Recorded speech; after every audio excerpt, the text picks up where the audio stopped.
ముఖ్యమంత్రి వర్యులైనటువంటి శ్రీ నారా చంద్రబాబు నాయుడు గారికి, వేదికను అలంకరించినటువంటి మంత్రులకు రామనారాయణ రెడ్డి గారికి, పొంగూరు నారాయణ గారికి, శాసనసభ్యులకు, అధికారులకు, పత్రికా ప్రతినిధులకు, ప్రజలకు అందరికీ నా హృదయపూర్వక నమస్కారం. మళ్ళీ మీరంతా ఉపన్యాసానికి వెళ్ళిపోయారు. పాయింట్ సార్ పాయింటే సార్.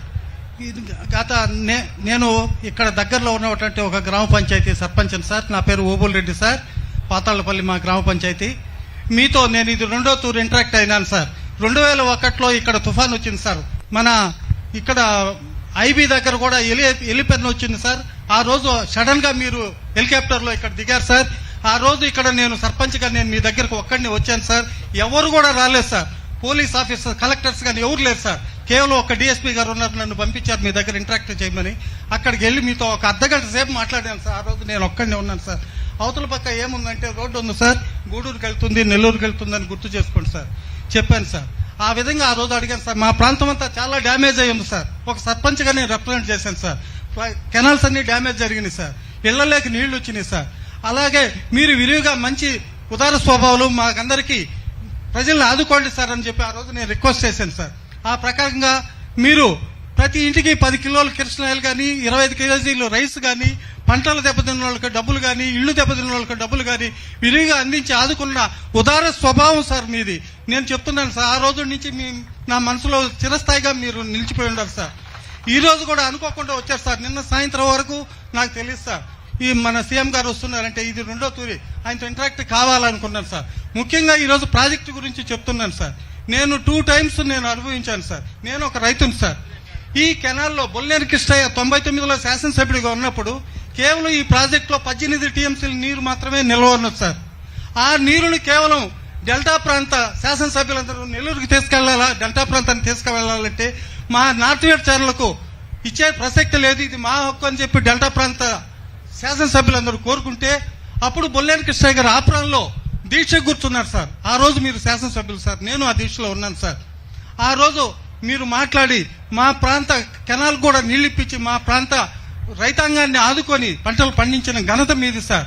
అందుకనే ఈ రోజు చెప్తున్నాను సార్. మళ్ళా ఈ మధ్య కూడా అదే రామనారాయణ రెడ్డి గారు కూడా ఇక్కడ మన డిస్ట్రిక్ట్ మీటింగ్ లో జరిగిన IAB meeting, irrigation advisory board meeting లో కూడా సార్ ఎంతో చెప్పారు. ఆడ కూడా నీళ్ల సమస్య వచ్చింది. కానీ ఎంతసేపు మా ప్రాంతానికి నీళ్లు ఇచ్చే ఒక రైట్ ఏర్పరచాలి సార్. శాసనసభలో చట్టం చేయండి సార్. ఉత్తరపు పారుదల కాలువ కింద ఉన్న ఆయకట్టుకు మొత్తానికి స్థిరీకరించిన తర్వాతనే మిగతా ప్రాంతానికి తీసుకెళ్లేదాకా మీరు మాకు సహకరించి మా రథాన్ని ఆదుకోవాలని ఏమంటారంటే, మీరేంటంటే ఒకరినొకరు మనం కొట్టుకోవడానికి కాదు, నీళ్లు అనేటివి చాలా సున్నితమైన విషయం. అందుకే నేను ముందు నాయకుల మారికి కాకుండా నేను ఎక్కువ శ్రద్ధ పెడుతున్నా.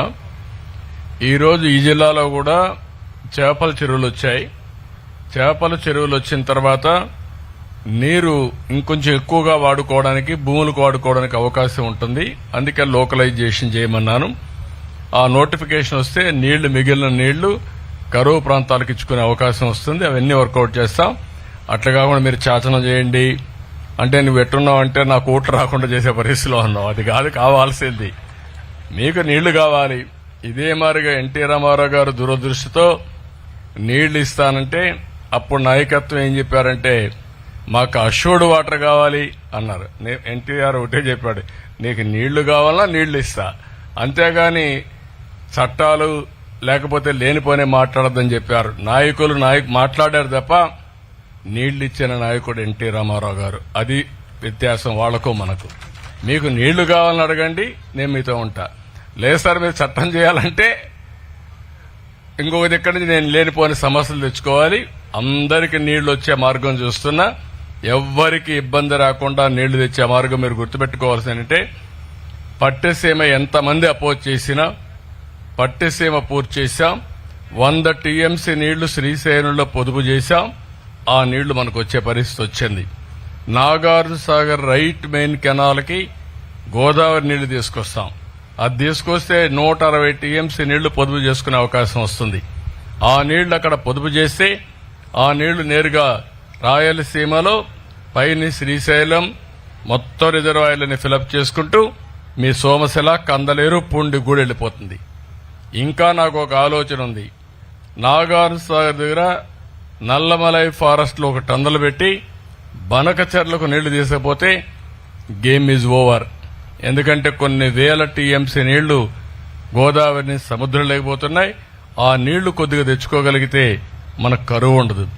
అలాంటి వినూత్నమైన ఆలోచనలతో మీరు కూడా ముందుకు రండి, అన్నీ చేసుకుందాం. Thank you.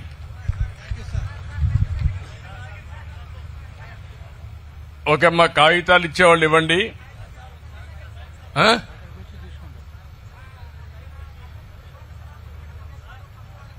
అతనికి ఒక మైక్ ఇవ్వండి. Pass on.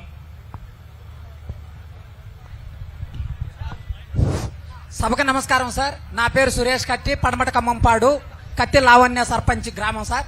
సార్ సోమేసల, కమ్మవారిపల్లి, పడమట ఖమ్మంపాడు 3 గ్రామాల్లో దగ్గర ఇసుక పని గతంలో మన ప్రభుత్వం ఉన్నప్పుడు 2014 నుంచి 19 వరకు మన ప్రభుత్వ హయాంలో ఈ 3 గ్రామాల నుంచి దగ్గర 800 నుంచి 900 కుటుంబాలు ఇసుక యంత్రాలతో కాకుండా మనుషులు లేబర్ను పెట్టి పనిచేయటం వల్ల ఉపాధి కలుగుతుంది సార్. ప్రతి కుటుంబం ఒక రాజులాగా బతుకుతున్నారు సార్.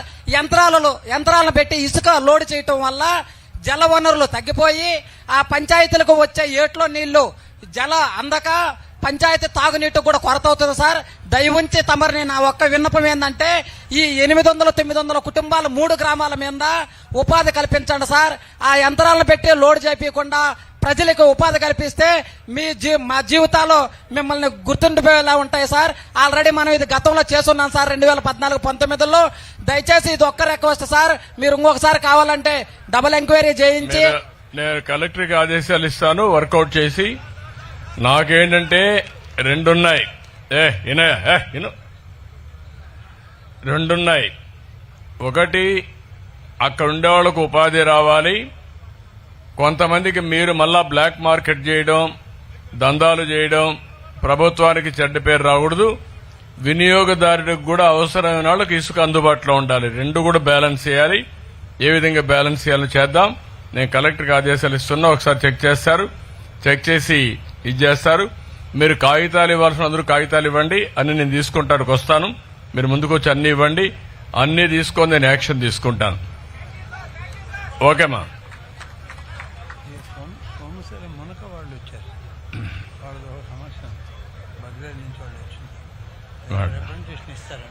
తీసుకున్నాను. ఓకే, మీరు ఓకే పంపించా కాగితాలు పంపేయండి.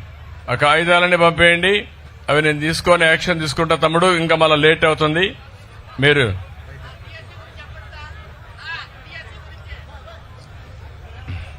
వాయునాడు కోసం మన ముస్లిం సోదరులు మీకు ఫండ్ ఇస్తున్నారు సార్, మీ తరపున ఇవ్వడానికి.